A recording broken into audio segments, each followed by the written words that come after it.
So why do so many people struggle to lose fat? Is it because they're not doing enough of the right things? Or is it because they're doing too much of the wrong things? So to lose fat, yes, you need to be doing the right things. So eating better quality foods and being more active. But for these things to be effective, you need to let go of all of the bad habits that have been keeping you in the same position year after year. So at the beginning of last year, I went from over 20% body fat down to 10% body fat within 6 months. But this only happened because I let go of all of the bad habits that were holding me back from losing weight. So I'm going to share with you the 10 habits I quit to go from being overweight to lean and shredded in just 6 months. Number 1. Quit sitting around all day. People underestimate how beneficial movement is for fat loss. Even just walking an extra hour a day can help you lose a ton of weight in the long run. So if you look at the guys who stay around 10% body fat year round, the one common thing that they all do is that they're constantly moving throughout the day. They don't just wake up, go to work, sit on the couch and then go back to bed. No, if they have time during the day and when they get off work, they either go to the gym, go for a walk, they do some sort of activity, some sort of sports, and that's why they're able to get and stay ripped. Many people believe that to lose fat, you just need to eat less and that's it.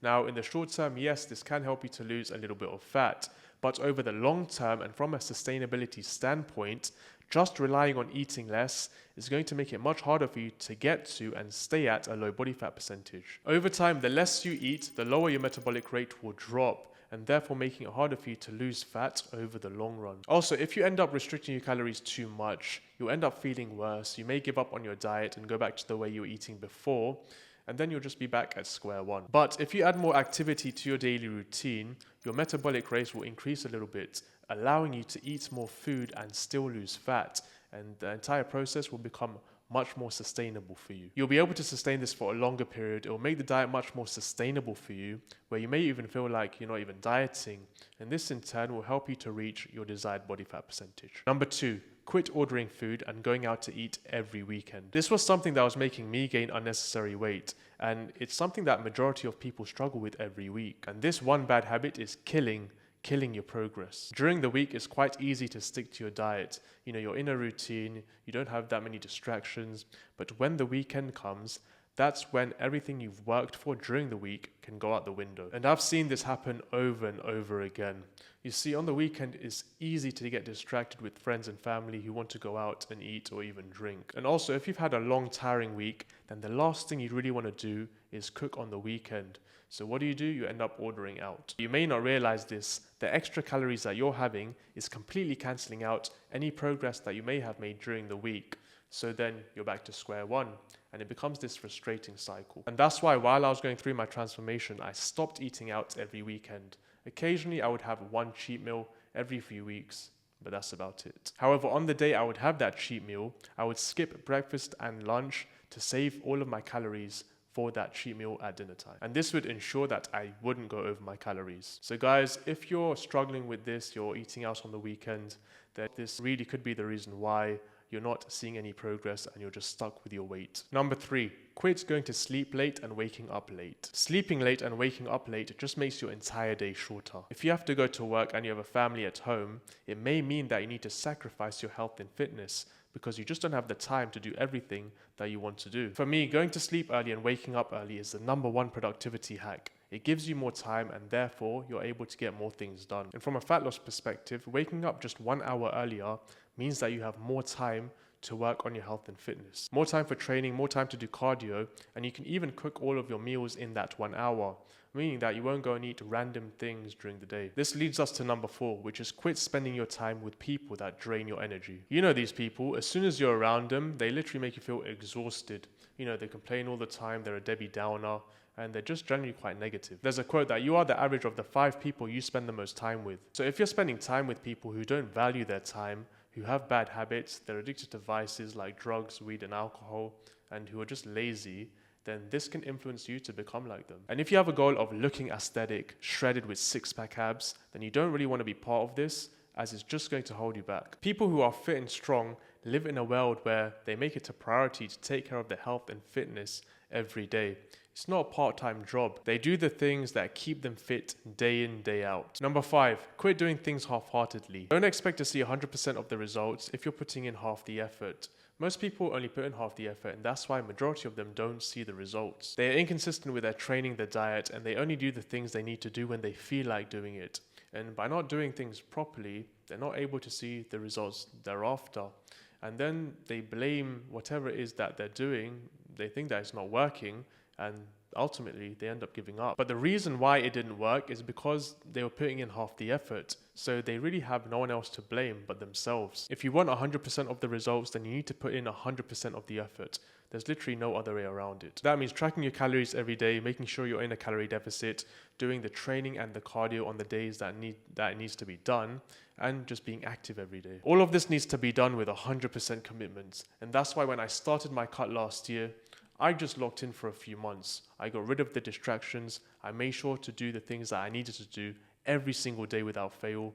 And guess what? By the end of it, I got the results that I was looking for. If you are serious about getting to 10% body fat, then make sure to be 100% committed towards the things that you need to do. Number 6, quit being impulsive and looking for shortcuts. Remember, you gotta think long term. You gotta play the long game. It's all about delayed gratification. So instead of trying to lose fat as quickly as possible by looking for shortcuts like fasting and starving yourself, think about how you can lose fat but without going in and out of restrictive diets. Find a diet that you can sustain throughout the rest of your life. Now, this may increase the time it takes for you to lose fat initially, but when you do start losing fat, it will be much easier for you to stay lean. Otherwise, what will happen is that you'll go in and out of diets. So you'll lose the fat, regain it back, lose the fat again, regain it back, and it'll just be this constant cycle, and you'll end up getting nowhere. The goal should be to lose the fat and keep it off for life. And that's why I hate the idea of shortcuts, because if something is too good to be true, then it's probably not true. Number 7, quit taking advice from the wrong people. The problem with social media is it's getting harder and harder to determine who knows what they're talking about and who doesn't. For example, someone could go viral by saying all the wrong things, but because it's so controversial, they'll get millions of views. Now, the issue is many people may actually end up believing what they say because their video has got so many views. So they must be correct, right? Now, let's take the new viral video that's out there, which is this morning routine. Now, is this actually how he got his physique? No. But do many people believe this is how he got his physique?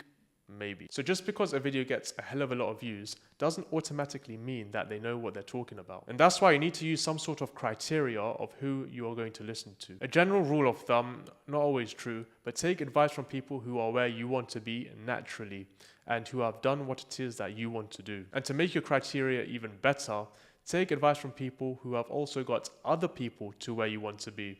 For example, someone who has coached a client through a transformation. Generally, they have more knowledge and experience as they've gotten the result that you want over and over again with other people by using a strategy that works. It's just more proof that they know what they're doing. Number 8, quit saying yes to everyone. Always remember, every time you're saying yes to something, you're saying no to something else. People more often than not say yes to vices like alcohol and drugs.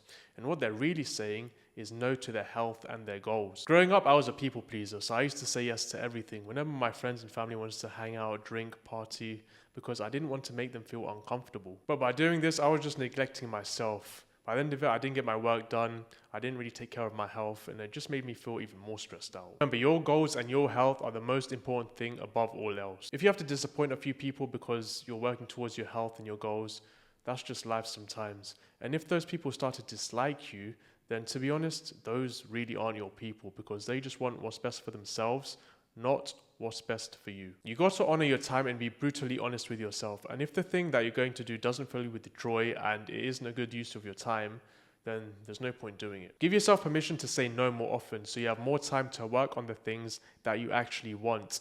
And guess what? That's powerful. And people will respect you more for it. Number 9, quit feeling sorry for yourself and blaming everything around you. If you're overweight, it's nobody else's fault, it's yours. You control what you put in your mouth and how much activity you do. I'm a big believer in accountability and taking responsibility to whatever happens to you, for you, and with you. And this is the mindset that I adopted to make myself grow. Because it's easy to blame others. I didn't do this because of him. This happened to me because of her. No, you are in control of your own actions. If you don't like something, do something about it. If you get distracted all the time, change your environment.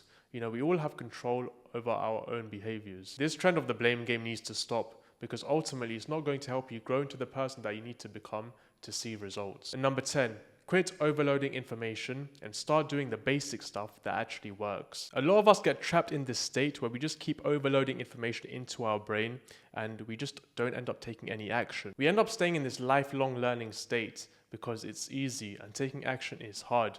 It's uncomfortable and it comes with risks, and we don't want that. We want to remain comfortable. But in reality, just learning without applying is going to get you nowhere.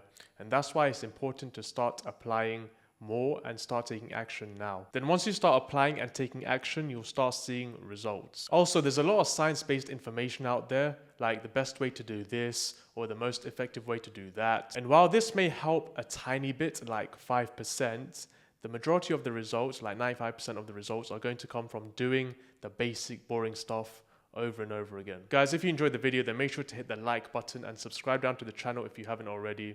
And I release a video every single Saturday, so make sure to hit the bell notification so you don't miss it. Also, go and give my last video a watch. It's an absolute banger. Otherwise, I'll see you in the next one. Peace.